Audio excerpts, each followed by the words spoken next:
We've all heard the term diversity, equity, and inclusion, or DEI for short. Did you know that DEI proponents are now claiming that the medical and legal profession are both systemically racist institutions? They're demanding that bar exams are lowered in the name of equity.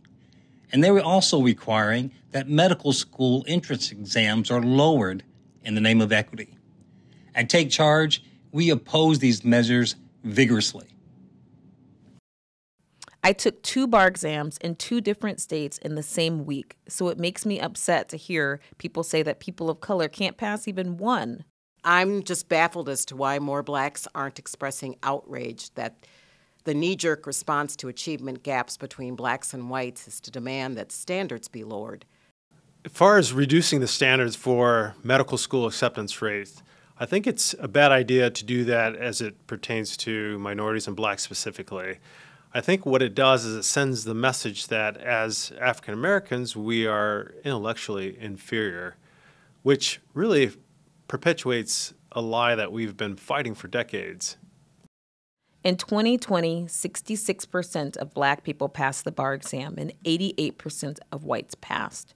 Just because there is a disparity does not mean it is because of racism. We will never close the gaps until we acknowledge that we have a culture gap. There are values, beliefs, behaviors that are universally agreed upon. Things like hard work, delayed gratification, children raised by both parents, personal responsibility. Then when you add in faith in God, you're describing what black culture used to stand for. But now the same people who think we need to lower standards are claiming that these values represent whiteness. The best way to close the gap is to better educate kids of color before college. In Minnesota, where I live, the 5th grade reading proficiency for white kids is 79% and 28% for kids of color. Don't you think this might explain why we pass the bar exam at a lower rate than white people? Yeah, I think if I think about our ancestors and how hard they fought to become doctors and professionals, I think they would probably roll over in their grave at the thought of lowering those standards now.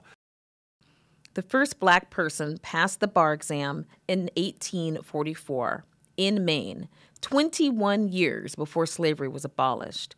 Mr. Allen was denied admission because he was not a legal citizen as a black man, but he persisted. When given the chance, our ancestors rose to that challenge. There is no way they would approve of us accepting the narrative that standards must be lowered to help blacks. I think about the role of black attorneys in the civil rights movement, and I think of the country that existed when they were growing up. Despite the structural and institutional racism that existed at that time, they graduated from law school and passed the bar.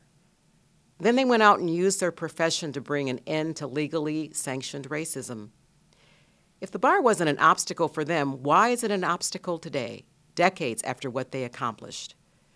They made it possible to have what blacks have wanted since the end of slavery, the opportunity to compete.